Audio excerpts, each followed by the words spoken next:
안녕하세요. 서평 쓰는 남자입니다. 제임스 스미스의 습관이 영성이다. 소리로 듣는 서평입니다. 이야기, 몸, 습관, 예배, 그리고 사랑, 욕망. 제임스 스미스의 습관이 영성이다.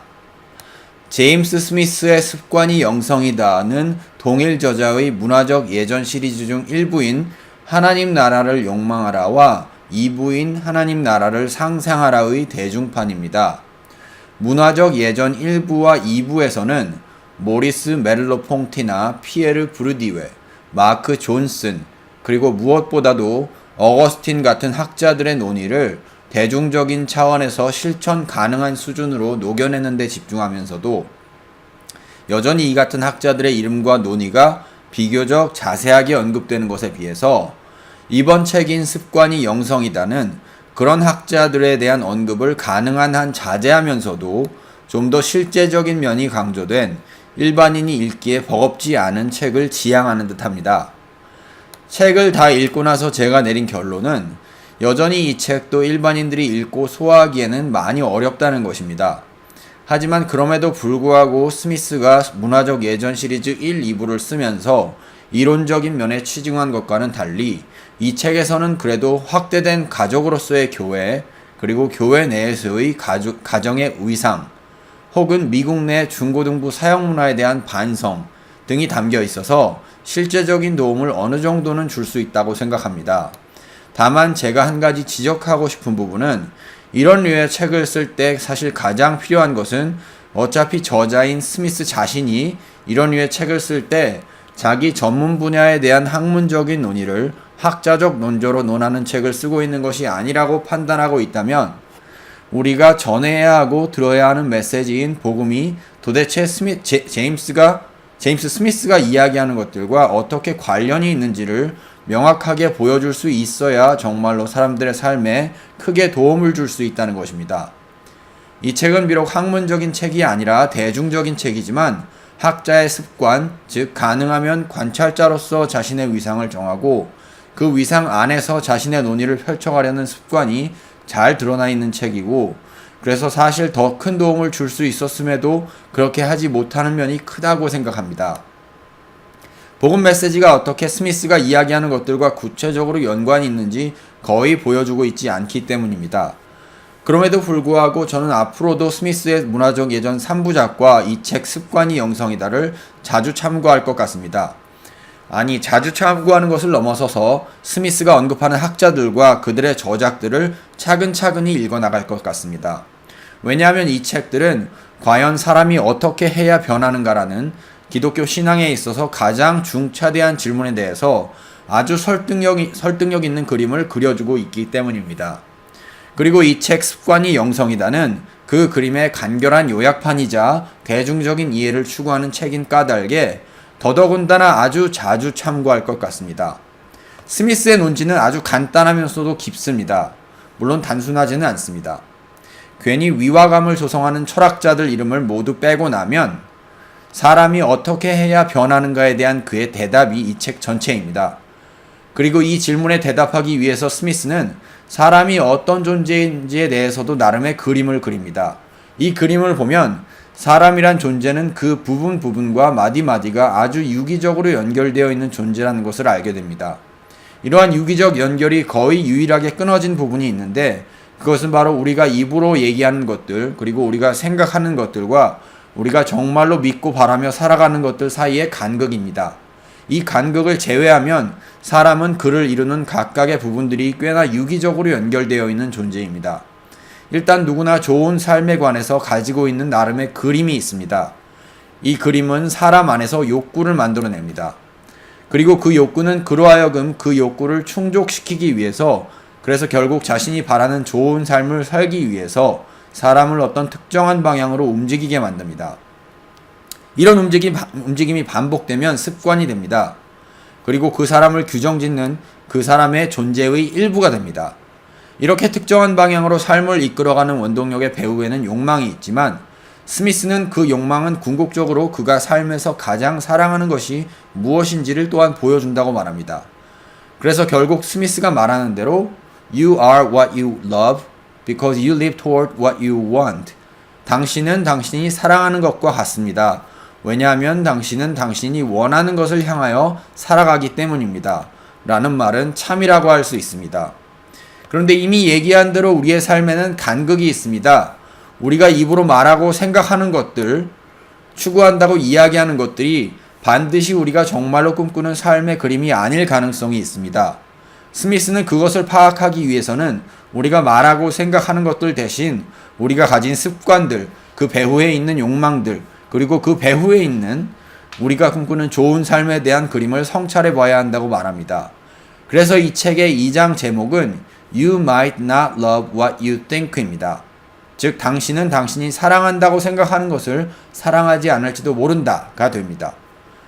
그러면 해답은 궁극적으로 결국 우리가 가진 욕망을 바꾸는 것이 되며 그 욕망 너머에 있는 우리가 꿈꾸는 좋은 삶을 바꾸는 것이 됩니다. 이것은 우리 몸의 습관을 바꾸는 것이기도 합니다. 그래서 결국 그리스도 신앙의 제자도는 궁극적으로는 욕망을 바꾸는 일이라는 스미스의 논지는 아주 정당합니다. 그러면 우리의 욕망은 어떻게 해야 바뀔까요? 우리가 정말로 사랑하는 것들은 어떻게 우리의 이기적 욕구를 채우는 것들에서 멀어져서 하나님과 이웃으로 바뀌는 걸까요? 스미스는 그 답으로 내러티브를 제시합니다. 우리의 정체성은 우리의 몸이 젖어든 습관, 그 습관이 반영하는 욕망, 그리고 습관과 욕망을 비추어내는 우리가 정말 간절히 바라는 좋은 삶에 대한 꿈을 통해서 형성되는데 여기에는 이미 어떤 이야기가 있다는 것입니다. 즉 우리는 나름대로 우리의 인생에 대해서 이야기를 가지고 있고 그 이야기는 우리가 과거에 어떤 존재였고 현재는 어떤 존재이며 미래에는 어떤 존재가 되어야 하는가에 대해서 큰 그림을 그려주고 앞으로 나아갈 바를 정해줍니다. 그런데 기독교의 구원서사 또한 이야기라는 것이 여기서 우리 삶의 이야기를 도전하는 대척점이 되기도 하면서 궁극적으로는 대안이 된다는 것이 스미스의 논지입니다. 우리가 우리 스스로를 복음 이야기 안에서 이해하면 할수록 우리의 욕망도 습관도 우리가 바라는 좋은 삶에 대한 꿈도 모두 바뀌게 된다는 것입니다. 사실 스미스의 이런 논지는 단순히 기독교 신앙이나 종교적인 차원에서만 참인 것은 아닙니다. 일전에 제가 서평했던 마크 맨슨의 신경 끄기의 기술에서도 이와 동일한 이야기가 등장합니다. 저의 서평을 그대로 옮겨보겠습니다. 맨슨은 구체적으로 이런 가치관의 차이가 어떤 결과의 차이를 만들어내는지를 미국의 대중음악계에 큰 족적을 남긴 두 인물, 즉 데이브 머스테인과 피트 베스트의 가치관의 비교를 통해서 그 둘의 삶이 어떻게 달라지는지를 보여주면서 효과적으로 자신의 논지를 전달합니다. 우선 두 인물의 공통점은 둘 다 전설적인 록밴드에서 쫓겨난 경험이 있다는 것입니다. 머스테인은 메탈리카에서 그리고 베스트는 비틀즈에서 쫓겨난 멤버들입니다. 하지만 이후 두 인물의 삶의 궤적은 크게 달라집니다. 머스테인은 재기에 성공해서 메가데스라는 그룹을 이끌게 되었고 2,500만 장의 앨범을 파는 대기록을 세우게 됩니다. 베스트의 경우 이후의 삶은 머스테인처럼 잘 풀리지 않았습니다. 오히려 비틀즈 멤버들과의 소송에 연루되었고 우울증에 걸려서 알코올 중독 단계까지 가게 되기도 합니다. 그런데 흥미로운 것은 머스테인과 베스트가 이후 자신들의 삶에서 성공이나 실패를 무엇이라고 이해했고 어떤 기준에서 그렇게 했는지입니다. 머스테인의 경우 이미 얘기했던 것처럼 메가데스를 통해서 크게 성공을 거두었지만 메탈리카의 성공에는 미치지 못했고 그 때문에 평생 자신을 메탈리카에서 쫓겨난 사람이라는 피해의식 속에서 자신을 실패자로 규정짓고 살았다는 것입니다. 그가 거둔 놀라운 성공을 제대로 인식하지 못한 채 말입니다. 따라서 그는 계속해서 부정적인 감정들 속에 둘러싸여서 살았고 자신의 감정과 가치관을 성찰할 기회도 제대로 얻지 못한 채 피해의식 속에서 삶을 마감하게 됩니다. 하지만 베스트의 경우 비틀즈에서 쫓겨난 이후 일반인의 삶을 살았음에도 불구하고 자신의 삶이 행복했다고 고백합니다. 오히려 비틀즈에서 쫓겨난 것을 계기로 자신이 결혼을 하게 되었고 아이들을 가지게 되었으며 그렇게 일반인으로서 평범하게 사는 삶을 통해서 알게 된 인생의 소소한 행복을 누리면서 살 수 있었다는 것입니다. 맨슨이 하고자 하는 얘기는 머스테인과 베스트의 삶은 결국 그 두 사람의 가치관이 어디에 있느냐에 따라서 결판이 났다는 것입니다. 그리고 이 책을 읽는 독자 여러분의 삶 또한 독자 여러분의 가치관, 즉 성공과 실패를 어떻게 규정하는가, 무슨 기준으로 그렇게 규정하는가에 따라서 완전히 달라질 수 있기에 독자 여러분 또한 여러분이 어떤 가치관을 가지고 있는지를 성찰할 수 있어야 한다는 것입니다. 왜냐하면 여러분의 가치관이 어떤 것이느냐에 따라서 여러분의 감정이 달라지고 여러분이 바라는 것이 달라지며 여러분이 합리적으로 생각하는 것이 달라질 뿐만 아니라 궁극적으로는 여러분의 인생이 달라질 수 있기 때문입니다. 서평 인용 끝입니다. 비록 여기서는 가치관으로 표현했지만 그리고 그 용어를 쓰는 것도 정당하지만 좀 더 큰 그림을 보게 해주는 것은 데이브 머스테인과 피트 베스트가 각각 자신들의 삶의 이야기를 어떻게 보았느냐일 것입니다. 왜냐하면 철학자 폴 리케르가 말한 대로 우리의 삶은 궁극적으로 이야기로 이루어져 있으며 우리의 삶의 이야기를 봐야, 즉 우리가 우리 삶을 이해하는 이야기의 틀 안에는 우리 삶을 실제로 움직이고 지배하는 가치관이 무엇인지를 알 수 있기 때문입니다. 자, 이제 독자 여러분은 스미스가 이 책에서 무슨 이야기를 하는지가 어느 정도 보이실 겁니다. 진단이 나왔으니 구체적인 대안이 있어야겠지요? 스미스는 욕망과 습관, 이야기, 모험 등의 얘기를 하면서 궁극적으로 그리스도를 따르는 신앙의 제자도의 이야기를 우리의 몸이 알아들을 수 있게 오감으로 체험할 수 있게 해주는 장이 바로 교회의 예배라고 주장합니다. 왜냐하면 교회의 예배에는 복음의 이야기가 역사적인 교회 공동체의 체험으로 또한 오감의 체험으로 잘 녹아들어 있기 때문입니다. 물론 문제는 어떤 예배가 복음 이야기를 정말로 공동체적으로 몸의 차원에서 잘 녹여내는지에 대한 고민일 겁니다. 스미스는 여기에 대해서는 언급하지 않습니다. 그리고 문화적 예전 1, 2부의 독자들이 공통적으로 했던 예배라는 말 자체가 명확하게 정의되지 않고 애매모호하게 사용된다라는 비판도 동일하게 이 책에 적용된다고 봐도 될 것 같습니다. 하지만 무신론자 영문학자인 포모나 칼리지의 데이비드 포스터 월레스가 이것이 무리다 라는 연설에서 얘기했던 대로 우리의 삶에서 예배를 피하기란 거의 불가능합니다. 종교가 있든 없든 말입니다. 그런 면에서 스미스가 말하는 예배를 종교적인 차원에서 국한시키기만 하지도 또 그렇다고 너무 넓게 볼 필요도 없을 것 같고 그냥 사람이라면 누구나 다 하고 살아가는 것으로 이해하면 될 것 같습니다. 월레스의 이것이 무리다 일부를 여기에 인용합니다.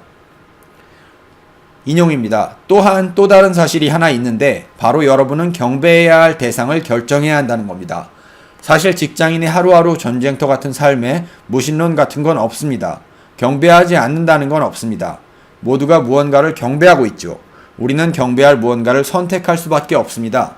그게 하나님이든 알라이든 야훼이든 위카의 여신이든 사성제이든 어떤 불변의 진리이든 간에 어떤 경배할 신이나 영적 존재를 선택해야 하는 설득력 있는 이유가 있습니다. 그것은 바로 그 외의 다른 것들을 경배하면 우리는 그 경배 대상에게 산채로 잡아먹히기 때문입니다. 그런 경배 대상의 예를 들어보겠습니다.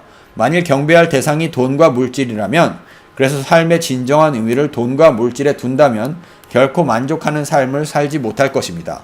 정말입니다.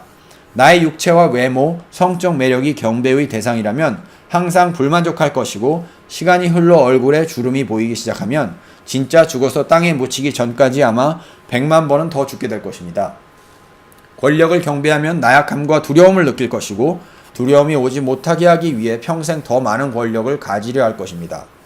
지식을 경배하면 똑똑해 보이겠지만 결국 사실 나는 무식한데 남을 속이고 있다는 느낌을 받으며 들통나진 않을까 항상 노심초사할 것입니다.